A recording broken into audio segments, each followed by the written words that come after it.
Astrobiologia. Meu nome é Douglas, sou pesquisador aqui do laboratório, junto com o Carlos no Grupo Carnaúba. Vou contar um pouquinho para vocês...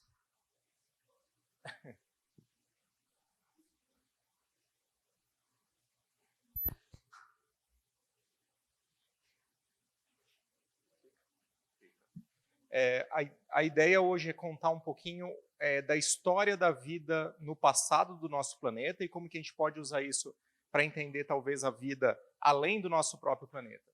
Queria pedir desculpas que eu estou um pouquinho sem voz, que eu consegui ficar doente de ontem para hoje. Bom, a minha área de pesquisa propriamente dita é chamada Astrobiologia. Não sei se vocês conhecem, é uma área relativamente recente da ciência que procura entender o fenômeno da vida no universo. Então, entender sua origem, sua evolução e sua distribuição no nosso planeta. Então, entender a história da vida no planeta desde seu início até como ela se adaptou e se distribui nos lugares mais inóspitos e talvez até além do nosso próprio planeta. E para isso, obviamente, eu preciso conseguir aliar conhecimentos de biologia, mas também conhecimentos de geologia, de astronomia, de química e de física para responder essas grandes questões. E toda a ideia é fazer esse conhecimento de forma integrada. E para isso, para estudar amostras que me contem essa história, uma técnica ou técnicas como o síncrotron, que são capazes de me dar diferentes tipos de informação, são essenciais. Bom, e dentro da astrobiologia, é uma área muito vasta, eu trabalho propriamente dito em ciências planetárias e geomicrobiologia, que é entender como que os micro-organismos interagem com o registro geológico e com a parte inorgânica do nosso planeta. Bom, a história da vida vocês devem conhecer bastante bem. Ela começa junto lá com o nosso planeta, 4,6 bilhões de anos atrás, aproximadamente. Os primeiros fósseis, eles surgem no período pré-cambriano, que vai de 4,6 até 4,6 bilhões até 542 milhões de anos. A data específica dos primeiros fósseis é um tema bastante controverso que a gente vem estudando aqui no laboratório usando técnicas síncrotron. E para estudar essa vida muito antiga, a gente se baseia no estudo das chamadas bioassinaturas, que são indicadores ambientais, indicadores químicos e indicadores morfológicos da presença desse tipo de vida ou de um tipo de vida microbiana no registro fóssil. E são esses marcadores que a gente tem que estudar em escala micro e nanométrica, que podem dizer para a gente realmente quando a vida surge no planeta e como é essa vida e talvez como ela poderia existir em outros lugares, quais eram os metabolismos que aconteciam, como esses metabolismos foram se alterando com o tempo, como que eles interagiram com os processos geológicos do nosso planeta. Bom, se a gente tenta ver os registros mais antigos já publicados, existem diferentes maneiras de abordar o problema. Uma delas é por biologia molecular. Você consegue refazer a história pela filogenia e traçar a origem da vida mais ou menos, ou pelo menos o último ancestral comum, há cerca de 4 bilhões de anos. Não é uma técnica muito precisa, mas já dá para dar uma ideia. Por fracionamento isotópico, carbono 12 e carbono 13, a gente sabe que a vida prefere usar carbono 12, já foi mostrado que existem indícios de primeiros fósseis e muito provavelmente de fixação de carbono via fotossíntese há 3,85 bilhões de anos. Recentemente foi encontrado até alguns indícios mais antigos em cristais de zircões. E esses são os carinhas que eu costumo estudar aqui mais, que são os chamados estromatólitos. Os estromatólitos mais antigos, descritos, têm cerca de 3,7 bilhões de anos, e eu vou mostrar essa estrutura um pouquinho mais para frente. Existem também os chamados MIS, que são os Microbially Induced Sedimentary Structures, que não são registros do fóssil, ou seja, das bactérias ou micro-organismos em si, mas são as estruturas sedimentares, as estruturas geológicas geradas pela atividade microbiana. E eu vou mostrar para vocês, eu trouxe um exemplo de um trabalho que a gente está fazendo aqui no laboratório, de um tapete microbiano que vai, no futuro, deixar uma MIS. E existem os indicadores puramente inorgânicos, como esses túbulos de hematita, que tem aqui na foto, foram descritos no Canadá, com idade variando entre 3,7 e 4,2 bilhões de anos. Obviamente, os autores quiseram datar com 4,2, mas é muito controverso, então existe muita discussão. Mas eles são tubos feitos de óxido de ferro, provavelmente precipitado por bactérias como acontece atualmente. Então, a gente pode procurar por diferentes tipos de indícios no registro geológico e no registro biológico desses primeiros organismos vivos do nosso planeta. Eu falei dos estromatólitos, eles são muito importantes. Eles são estruturas que são geradas por cianobactérias fotossintetizantes, que ao crescerem elas depositam camadas de carbonato de cálcio. Quando isso acontece, elas morrem e uma nova camada cresce em cima disso. Elas vão crescendo e se estratificando e formando essas colunas. Isso daqui é um exemplo de um estromatólito vivente que existe em Shark Bay, na Austrália, mas também existem aqui no Brasil, nas lagoas hipersalinas da região de Araruama, no Rio de Janeiro. Lagoa Salgada, Lagoa Vermelha, Brejo do Espinho. E esse daqui é um exemplo de um estromatólito no registro fóssil, onde vocês podem ver as coluninhas de cianobactérias crescendo com o tempo. E o desafio é olhar dentro de uma coluninha dessa e encontrar por sinais de vida. Eu falei que eu ia mostrar para vocês porque um dos trabalhos que a gente tem feito é simular esses tapetes microbianos em laboratório, aqui no laboratório, e entender como que acontecem os processos de estratificação dos micro-organismos e de precipitação dos carbonatos. Então, essa coluna aqui é uma coluna de Vinogrades que é adaptada, que a gente construiu aqui no laboratório, onde a gente tem um tapete microbiano retirado lá da região de Araruama, no Rio de Janeiro. E vocês podem ver, eu vou passar para vocês, só tenho muito carinho com ela, por favor, não chacoalhem para misturar tudo. Vocês podem ver que existe uma estratificação. A camada de cima é verde, porque é fotossintetizante. Depois vocês vão ver uma camada púrpura, que são as bactérias redutoras de sulfato, e por aí vai. Existe toda essa estratificação. E se vocês olharem entre a camada verde e a camada púrpura, vocês vão ver grãozinhos esbranquiçados. É o carbonato que está sendo bioprecipitado. E um dos desafios que a gente tem feito aqui no laboratório é estudar esse carbonato e se eu consigo identificar a origem biológica ou abiótica desse carbonato. E a gente pode fazer isso usando técnicas de fluorescência, de especiação química, de difração, de morfologia, várias técnicas simples.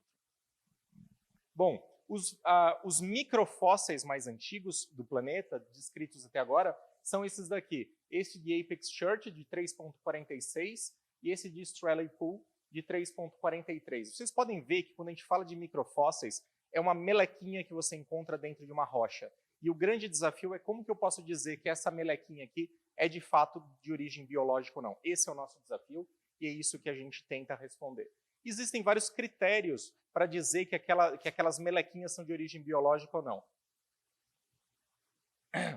E esses são alguns deles já listados na literatura. Primeiro, é importante que você encontre uma célula com uma parede e um espaço interno vazio, obviamente preenchido com algum outro tipo de sedimento.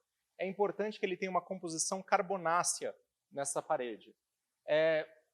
Fracionamento isotópico é um fator importante sempre, se tem fracionamento carbono 13 e carbono 12.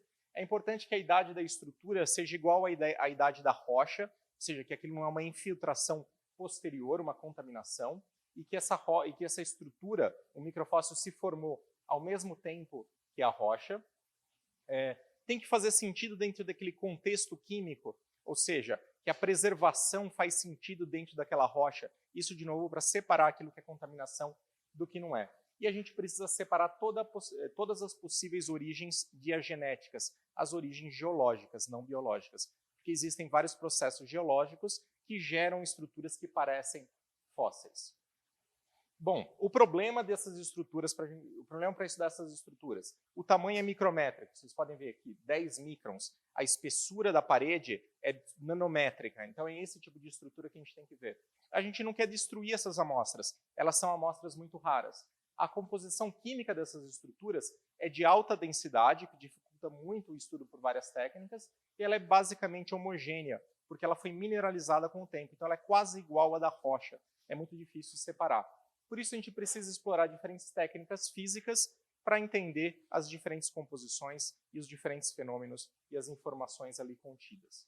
Bom, é muito difícil fazer essa separação, e aqui está um exemplo de um tema extremamente controverso. Eu não sei se vocês já viram essa foto, mas essa é a foto do meteorito Allan Hills, que foi encontrado na Austrália, e nesse meteorito foram encontradas essas microestruturas aqui, que foram descritas e apresentadas, inclusive numa press conference da NASA, como sendo evidência de origem de vida marciana, porque esse meteorito é de origem marciana. Só que essas evidências, elas, naquele momento, eram puramente morfológicas. Elas são muito parecidas com isso daqui, com esses microfósseis encontrados na Austrália. E essa discussão persiste até hoje, e hoje ela se baseia na presença de outros minerais, de magnetismo e de informações que a gente pode tirar, inclusive com síncrotron, mas é um tema em aberto. Então é muito difícil, de fato, fechar a questão na biogenicidade de estrutura, e é isso que a gente vem tentando fazer. E a graça de síncrotron é que, no mesmo ponto, numa mesma amostra, a gente pode usar diferentes técnicas. Fluorescência de raio-x, espectroscopia de absorção de raio-x, difração de raio-x, imageamento por tomografia de alta resolução, espalhamento de raio-x em baixo ângulo, enfim, e associando todas essas técnicas e todas essas informações, a ideia é que daí a gente consiga fechar um pouco melhor aqueles critérios de biogenicidade. Mas isso é um trabalho que a gente ainda está fazendo. Tem pouquíssimos trabalhos de microfósseis em síncrotron ainda. Bom, e qual a vantagem disso, em vez de usar equipamentos de bancada que todo mundo tem acesso? Vocês bem sabem, aqui eu trouxe exemplos, como eu estou falando de materiais antigos, eu trouxe exemplo de alguns instrumentos de bancada, ou de campo, que você pode levar a campo para fazer esses estudos. Isso seria fantástico no caso de fósseis ou microfósseis, porque eu vou lá no meio, eu vou lá na Groenlândia, na minha rocha, imerso, e sei o que é a composição química, mas existe uma série de limitações, limitação em sensibilidade, em resolução espacial, em tipo de técnica que eu posso usar. O Carlos falou da resolução, da sensibilidade que a gente consegue com síncrotron, de centenas de ppm, podendo chegar até ppm ou sub-ppm em algumas condições especiais. Então existe uma série de vantagens ainda de trazer essas amostras para o laboratório. Mas, de novo, se eu vou trazer para o laboratório e colocar em síncrotron, eu tenho que me preocupar com preparação de amostras. E, de novo, esse é um tema muito importante. Bom, a graça de síncrotron, e especialmente para essas amostras é importante, a gente consegue fazer especiação química e ser sensível a cada um dos elementos, e vocês viram isso. Nos síncrotrons atuais, a gente consegue varrer praticamente todas as bordas dos elementos químicos, o que permite a gente estudar em detalhe cada um dos elementos e entender a diagênese, os processos de alteração química nesses diferentes fósseis, e a gente consegue fazer um fingerprint comparando com bancos de dados, como o Carlos falou, para, por exemplo, entender quais são os óxidos, os sulfetos, enfim, os carbonatos que estão ali presentes, mapeando eles espacialmente, que é o que a gente vai conseguir fazer com os cílios. Eu não sei se vocês já viram esse exemplo, mas é um legal quando a gente fala de amostras antigas ou de bens culturais, mas o que a gente consegue fazer com o síncrotron, de enxergar o invisível. Isso aqui é um exemplo de uma ópera da Medea, do Cherubini, em que ele escreveu a partitura e, em dado momento, ele decidiu que aquela partitura estava uma droga, ou pelo menos ele escreveu um trecho que ele não gostou nem um pouco, ele foi lá e rasurou. Só que ele rasurou essa partitura com uma tinta nanquim, uma tinta que é basicamente carbono, grafite. E a partitura ele havia escrito com uma tinta baseada em ferro. O que o pessoal de síncrotron fez, muito espertinho, foi lá, por fluorescência de raio-x, fez um mapeamento dessa obra e conseguiu enxergar o que estava atrás da tinta carbono, e em 2012, para desgosto do pobre Cherubini, ela foi tocada em sua plenitude, mostrando como a gente consegue enxergar o invisível. E esse é o tipo de coisa que a gente quer fazer com os nossos fósseis também. Eu vou dar dois exemplos de fósseis que a gente vem estudando aqui, indo para trás no tempo e começando relativamente recente, lá no Ceará, na região da Bacia do Araripe. Aquela é uma região muito especial, onde existia um lago, onde diversos fósseis foram preservados no fundo desse lago há cerca de 110 milhões de anos atrás. E dentre esses fósseis existem vários peixes. Esses peixes estavam nadando por aí junto com os dinossauros naquela época. E esse daqui é um peixinho que a gente vem estudando com o Carlos e com outras pessoas aqui do grupo aqui do síncrotron. É o Rhacolepsis buccalis. É um peixinho que fica dentro de uma inclusão de rocha, ele está num sarcófago de rocha e tem uma preservação excepcional. A gente consegue ver as escamas, ver vários detalhes. O que a gente consegue... Bom, então está aqui as informações, 110 milhões de anos, com uma preservação excepcional de tecidos moles. A gente consegue ver no interior dele, se a gente abre, várias estruturas, vários órgãos preservados. Mas o que a gente quer fazer com esse tipo de amostra é não ter que abrir, não ter que quebrar, não ter que destruir essa amostra. Então, o que foi feito, para começar, foi levada para tomógrafo de bancada e a gente obteve imagens tridimensionais do interior do peixe sem eu ter que abrir. Mas vocês podem ver que a resolução espacial não é lá grande coisa num tomógrafo de bancada. É bom para ver corpos de seres humanos, mas quando eu quero ver detalhes no nível celular, a coisa fica mais complicada. Então, isso aqui é o exemplo de uma tomografia de bancada, mas quando a gente vai para a síncrotron, e essas medidas foram feitas na França, no SRF, a gente consegue aumentar muito essa resolução e começar a enxergar detalhes de dentro do fóssil e enxergar os tecidos para fazer uma dissecação desse peixinho. E a gente consegue ver coisas tão em detalhe como dentro do sistema digestório, a última alimentação que esse carinha teve, que foi um camarãozinho ali dentro. E esse é o tipo de coisa que a gente consegue ver com o síncrotron. Bom, tendo imagens como essa, a gente pode partir para o processamento dos dados. Isso é um tema central que vocês vão ter que se preocupar quando vocês vierem aqui para o Sirius. Provavelmente fazer as imagens, fazer as medidas é simples. O que é difícil é processar os dados para obter imagens ou informação de boa qualidade. Então a gente tem que investir muito nisso. Então foi feito um processamento dessas imagens aqui, muita coisa feita na mão, uma segmentação, e a gente conseguiu encontrar uma região específica do peixinho que tinha uma estrutura importante, que é o coração desse peixe. E fazendo a segmentação, a gente consegue separar os diferentes órgãos e as diferentes estruturas.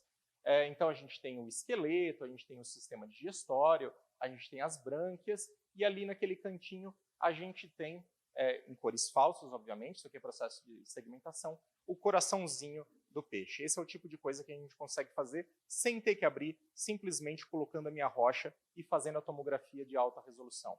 Isso aqui é um zoom dos slices, onde mostra que a gente consegue não só ver o coração, mas como ver as diferentes câmaras de que é feito o coração. E com isso a gente conseguiu colocar ele dentro do espaço evolutivo e comparar ele com corações modernos e dizer como o coração desse peixinho evoluiu com o tempo. Então esse é o tipo de coisa que a gente consegue fazer com o síncrotron. Bom, a gente pode fazer mapeamentos de fluorescência de raio-x, isso foi feito aqui na linha XRF, das estruturas, então para isso foi feito um corte transversal no peixe e a gente consegue mapear, e aqui tem diferentes elementos em cores falsas, onde a gente consegue ver como os elementos estão concentrados em diferentes estruturas no peixinho, e a partir daí entender se essa composição é original ou é diagenética, se ela foi transformada com o tempo.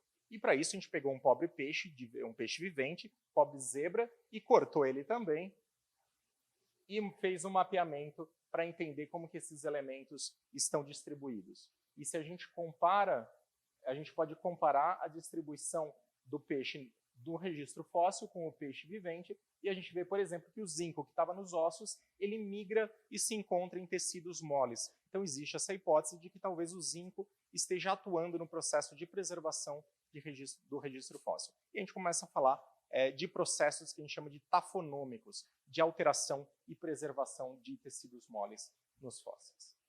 Bom, por mapeamento de fluorescência de raio-x, a gente vem mapeando e estudando vários outros tipos de seres vivos. Aqui são mais alguns lá da região do Araripe. São insetos, peixes, isso aqui é um corte longitudinal do peixe, sementes, e a gente tem estudado realmente a composição química desses organismos. E o mais importante, com o contraste químico, a gente consegue ver estruturas que a gente não conseguiria ver com outros tipos de contraste, como simplesmente absorção ou topografia.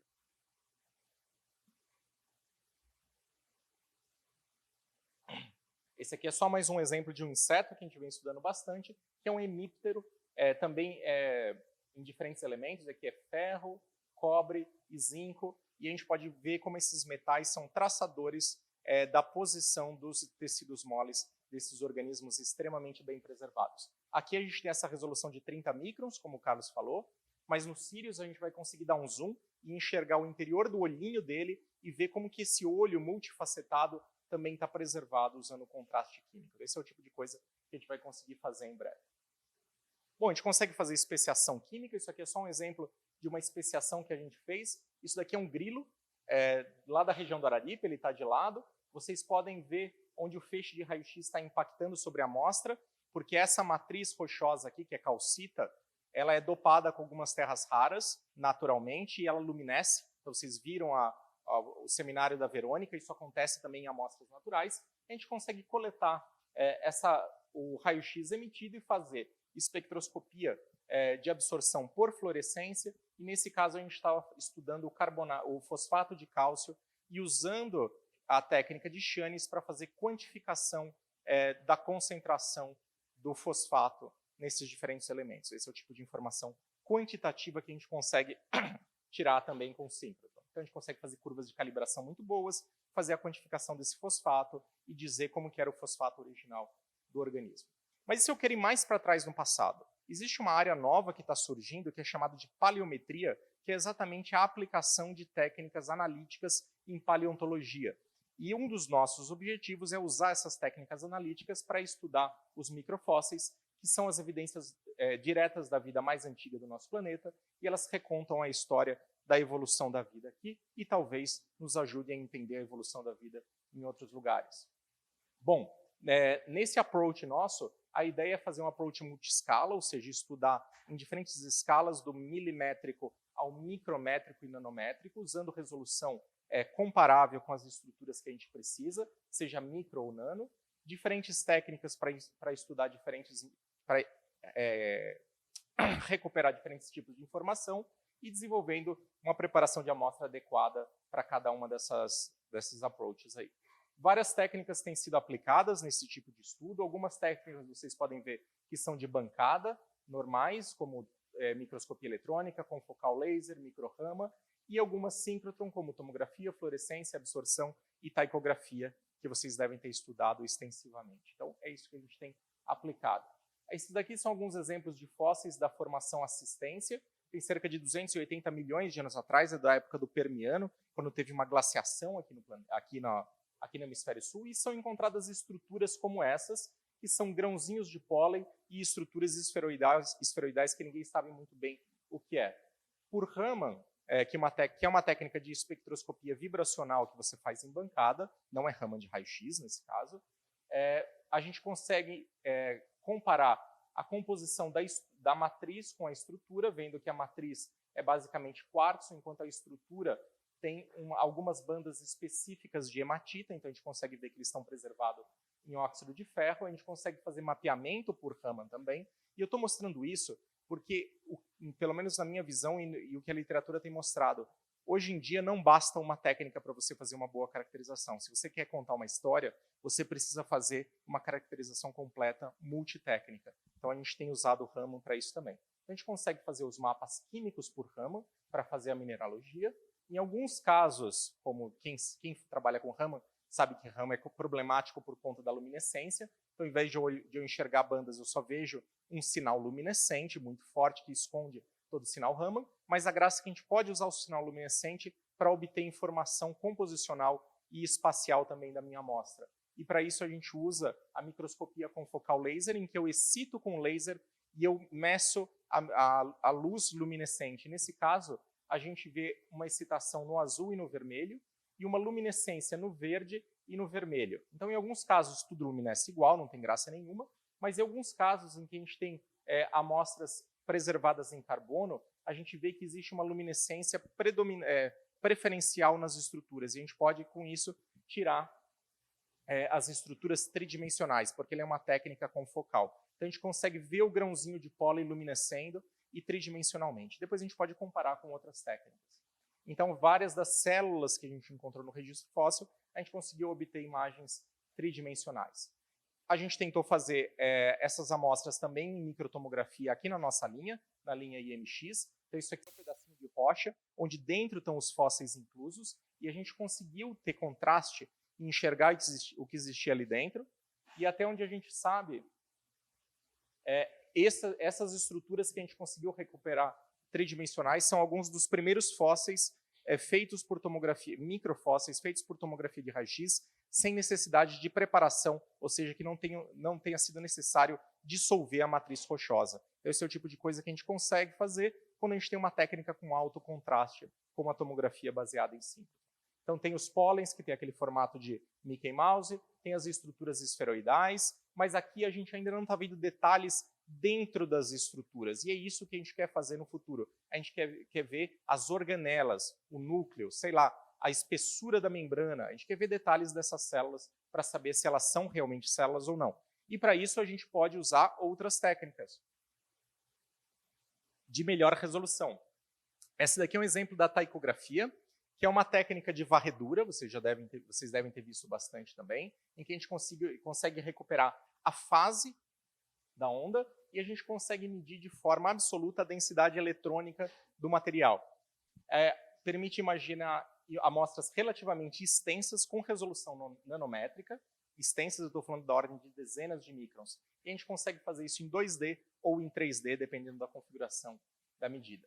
Mas isso requer uma preparação de amostras muito cuidadosa. É o tipo de coisa que a gente desenvolveu aqui.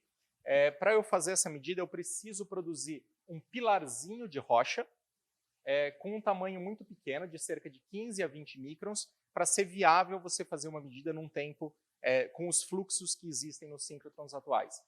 Por enquanto, a melhor maneira de fazer isso é usando FIB, Focus Ion Beam, para fazer o corte dessas estruturas. E esse é o tipo de coisa que a gente usou e a gente está investindo para os Sirius para estar à disposição de preparação de amostras para medidas em escala nanométrica. Para fazer a preparação desse pilar, eu preciso começar com uma microscopia ótica de transmissão. Então, eu preciso enxergar o fóssil. Uma vez que eu enxerguei, eu preciso partir para uma medida de reflectância. Então, eu encontro a estrutura de interesse, eu faço uma imagem por reflectância no visível, depois eu encontro o mesmo ponto em microscopia de varredura, e depois que eu tenho a imagem em varredura, então eu encontrei exatamente aquele mesmo ponto, então é um trabalho correlativo, eu preciso encontrar essas estruturas nas diferentes escalas. A gente vai dando zooms para a gente conseguir delimitar exatamente a região que eu quero, porque FIB é uma técnica meio cega, às vezes é muito difícil você saber exatamente a região que você está preparando. E aqui eu vou precisar colocar um fóssil, que tem 5 microns, dentro de um cilindro de 15 microns, que eu vou cortar com feixe de íons. Então é bem difícil a gente acertar. Uma vez que a gente encontrou a região, a gente pode escavar com o FIB, e isso a gente fez numa empresa lá do ETH, em Zurich, e também com o André Rossi, que está aqui no CBPF. Ele ajudou a preparar essas amostras por FIB. Então a gente corta esse pilar, corta o pilar e posiciona ele no OmniPin. Isso aqui foi uma medida feita na linha CESAX, no síncrotron da Suíça. Eles têm esse porta-amostras que é basicamente uma agulhinha, onde na pontinha a gente colou o nosso pilarzinho. E é esse pilarzinho que a gente vai usar a técnica de taicografia para fazer primeiro uma varredura bidimensional, rodar e ir fazendo varreduras, e a partir disso fazer a reconstrução tridimensional por tomografia. E já indo para os resultados, esses daqui são algumas amostras da região de Minky Mountain, que tem 1,9 bilhões de anos. A gente conseguiu ter contraste em algumas estruturas filamentosas, atingindo uma resolução de cerca de 50 nanômetros, que é um recorde para microfósseis, e a gente conseguiu distinguir 4 tipos de materiais: a matriz de sílica, grãos de óxido de ferro, uma região com sílica e querogênio, que é uma matéria carbonácea, e algumas estruturas degradadas e espaços vazios. Então a gente conseguiu claramente ver essas regiões, e de novo a gente pode fazer a segmentação e resolver a estrutura tridimensional. Então é só comparando a imagem óptica com o que a gente consegue com uma técnica de nanotomografia de raio-x. E a gente pode fazer a análise quantitativa para saber exatamente a densidade de cada uma das fases, e a partir da densidade saber mais ou menos qual é a composição, e a partir da composição começar a contar a história da preservação desses fósseis. Hoje a gente está tendo uma discussão se esse óxido de ferro é posterior, ou seja, se foi uma alteração de genética, ou se na verdade aquelas bactérias que estão ali, que tem mais ou menos 1 micron, elas eram bactérias magnetotáticas, que depositavam magnetita no seu anterior. Se for isso, vão ser as bactérias magnetotáticas mais antigas do nosso planeta, que já foram encontradas. E só para terminar, esse daqui é a imagem tridimensional daquele cilindrinho. Então essa é a imagem de taicografia. A gente está varrendo os slices aqui verticalmente, e depois disso a gente vai separar cada um dos elementos por cor, cada uma das fases por cor, e a partir do momento que eu tenho essa separação por fases, eu posso brincar e fazer a manipulação e enxergar isso de qualquer ângulo, com qualquer detalhe, e ver saber não só a composição química e a morfologia macro, mas detalhes como a espessura da membrana, o formato dos grãos e como isso tudo se dispõe. Então essa é a técnica que permite a gente olhar no interior da célula. Aqui a gente tem 50 nanômetros, a gente espera no Sirius conseguir resoluções muito mais altas para realmente ver o interior de células. E hoje o que a gente vem fazendo com esse tipo de técnica e propondo é que essa pode ser a técnica padrão para a gente estudar as futuras amostras que vão vir de Marte, para poder separar, como aquele caso do meteorito, se elas são de origem biogênica ou não são de origem biogênica. Bom, pessoal, é isso. Queria agradecer pela atenção e estou aí aberto a perguntas.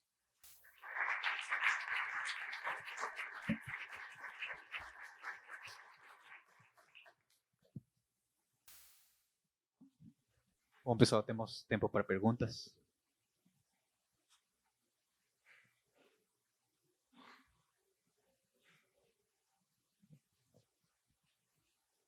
Oi, Douglas.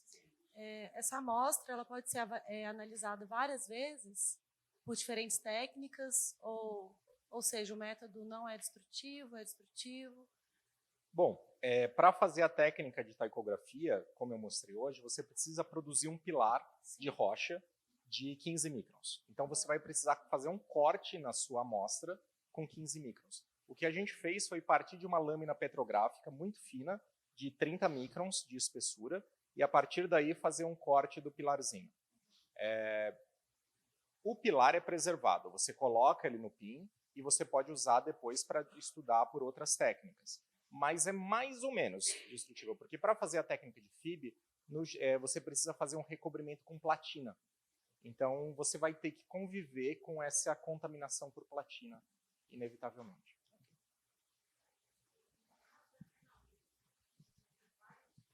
No caso da carnaúba, que vocês vão ter vários detetores, essa única preparação seria suficiente para fazer absorção de raio-x, fluorescência de raio-x?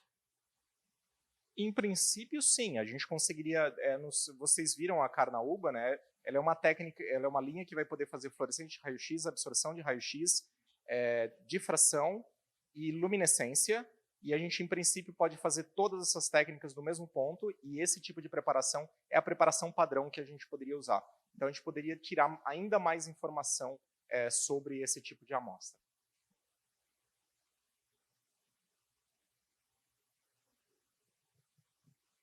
Douglas, o querógeno também foi identificado por, como é que fala, a partografia também? Sim, a gente encontrou uma fase com densidade que é compatível do querogênio e em um contexto geológico em que faz sentido ser querogênio. A gente não mediu diretamente. Entendi. Não, porque, bom, eu sou geólogo, eu trabalho com rocha geradora. Sim. E essa parte do querógeno, a interação de micro-organismos, separar a rocha do que é bem interessante por essa técnica. E o que a gente sabe é que existe uma interação muito grande. O que a gente está discutindo, esses fósseis, eles são comumente aceitos como preservados em hematita. Essa é a descrição clássica deles. Mas quando a gente fez a medida e obteve as densidades eletrônicas, a gente mostrou que aqueles grãos que são óxido de ferro, eles, na verdade, eles não são hematita, eles não são compatíveis com hematita, mas eles são magmita. E hoje o que a gente está discutindo no nosso modelinho geoquímico é que a presença de matéria orgânica atuou na evolução química desses minerais para chegar até a magmita. Mas, enfim, existe essa interação. Como redutor. Sim.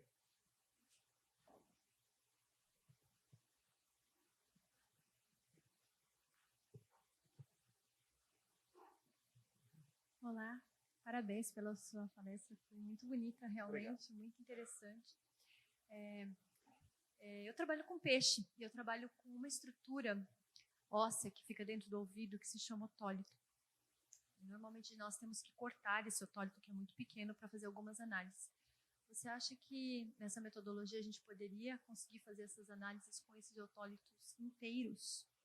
Eu normalmente procuro por selênio, estronço ou assinaturas isotópicas de estronço. Você quer um mapeamento químico? Sim. A gente poderia fazer a morfologia e também fazer o mapeamento químico, mas como você mostrou que vocês não destroem as estruturas, eu achei isso muito interessante, porque isso pularia uma etapa de trabalho técnico. Qual que é o tamanho do otólito ou do peixe? Depende do tamanho do peixe, mas otólitos grandes, de espécies grandes, sei lá, tem cerca de 0,5 centímetro. Bom, para fazer a morfologia, é o caso clássico para as linhas de tomografia, para mogno, os cílios. Lá você conseguiria resoluções micrométricas da sua estrutura com o mínimo de alteração. Em princípio, óbvio, depende do tamanho do seu peixe, que eu não sei, você poderia colocar o peixe inteiro e fazer a medida de tomografia e obter a sua estrutura. Para você obter composição química é mais complicado, você precisa passar por um processo, vai ter que abrir o peixe, inevitavelmente. Essa técnica que eu mostrei aqui, ela te permite obter a densidade eletrônica, mas é só a densidade. Isso não é tão sensível a... Você vai ter uma ideia de densidade. Você não vai conseguir bater o martelo para quais elementos estão ali. Às vezes você tem ambiguidade.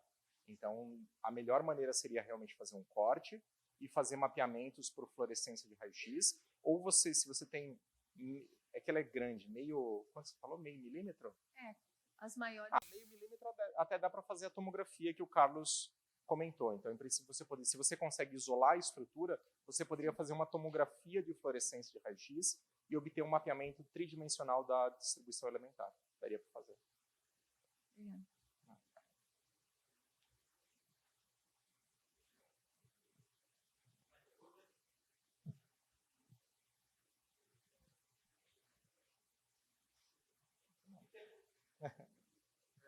Uma outra pergunta, Douglas. Vocês trabalham aqui com organismos extremófilos, poderiam dar também indicação de assinatura em outros ambientes, em outros planetas, alguma coisa nesse sentido? Sim, na coluna que está em algum lugar por aí, essa é uma coluna de um ambiente extremo, na verdade, porque é um ambiente hipersalino. A gente começou a estudar esse ambiente porque ele é muito parecido com os chamados brines, as salmouras, que foram encontradas e já descritas em Marte. Então a gente queria entender qual que é a comunidade microbiana que atua nesse tipo de ambiente, e a pergunta principal era quais são os minerais que podem ser precipitados nessas condições, e será que eu posso dizer que esses minerais estão sendo bioprecipitados para poder usar eles como indicadores de atividade geológica. Então, a coluna é um exemplo de ambiente halofílico, tem 5 molar de sal mais ou menos. A gente também trabalha com regiões ricas em ferro de diamantina, ferro e manganês. Então, estudando micro-organismos do ciclo do ferro e manganês e bioprecipitação desses elementos, de minerais. Regiões do Atacama, onde existem biofilmes também como esses, e Antártica, onde também acontece bioprecipitação, e especialmente micro-organismos do ciclo do enxofre nas regiões vulcânicas da Ilha Deception. Então, são alguns dos ambientes que a gente trabalha. A atividade dele, por exemplo, na parte da geologia, eu posso comparar marolas com alguns depósitos de zinco, cobre, zinco, chumbo, algum estudo nesse sentido? Poderia. A gente sabe que esses metais eles são precipitados principalmente por atividade hidrotermal, né? Então é perfeitamente viável você fazer o estudo hoje do processo acontecendo, fazendo mapeamentos, fazendo especiação química e depois comparar no registro geológico. Sim.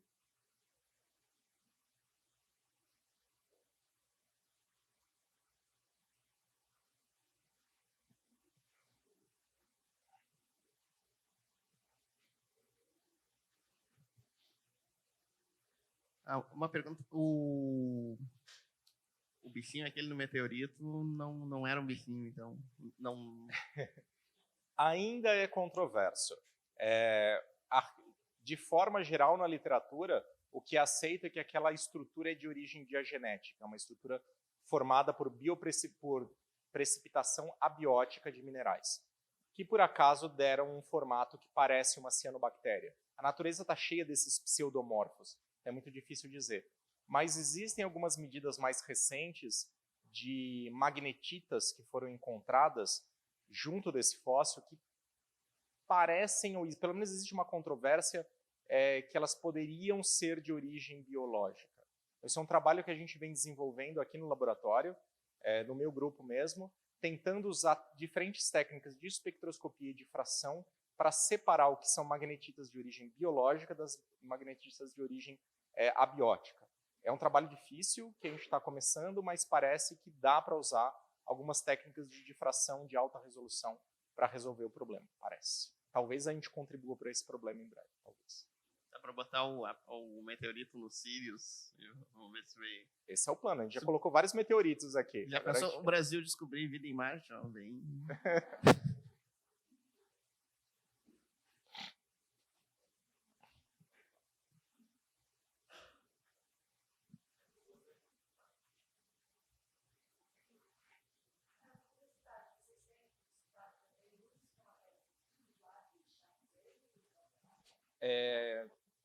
Eu não trouxe, mas eu tenho um estromatólito de estimação na minha casa.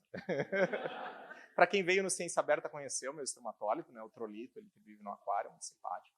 A gente tem estudado,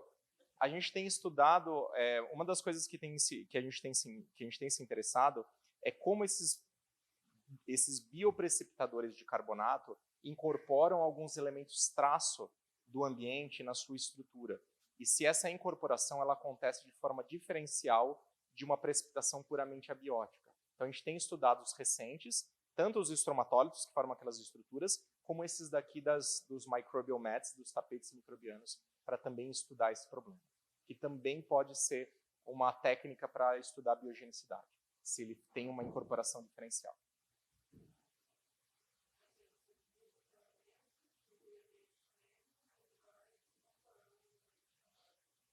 Isso.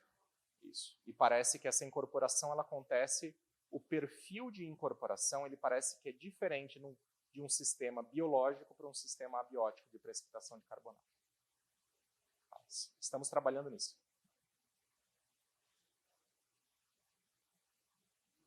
Diga.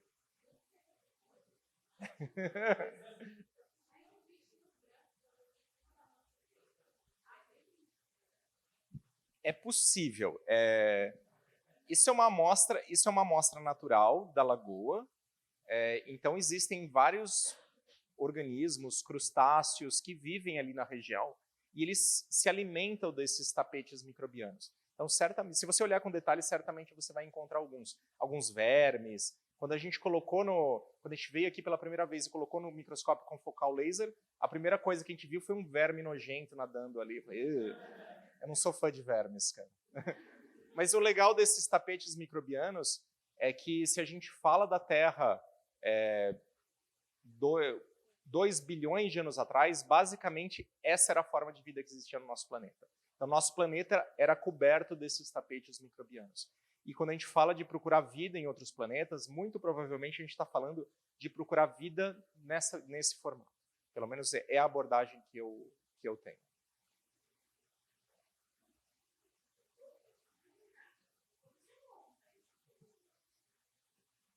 Ela foi construída porque a ideia, o tapete microbiano lá no ambiente ele tem uma estratificação. Então, o que a gente queria fazer é manter a estratificação natural dentro da coluna. Então, a gente construiu uma coluna que é desmontável e lá você pode simplesmente afundar ela e depois cortar a parte de baixo e tirar ela estratificada. Então, você tira um core. E assim você mantém a estrutura direitinho. E a gente tem essa versão grande e a gente tem a versão pequena também. Que foi feita, inclusive, porque uma das coisas que a gente quer fazer é entender como sistemas como esse se comportam em ambiente de baixa gravidade e ambiente espacial. Então, a gente está se preparando para algum dia lançar eles para o espaço também. Em breve. Cenas do próximo capítulo.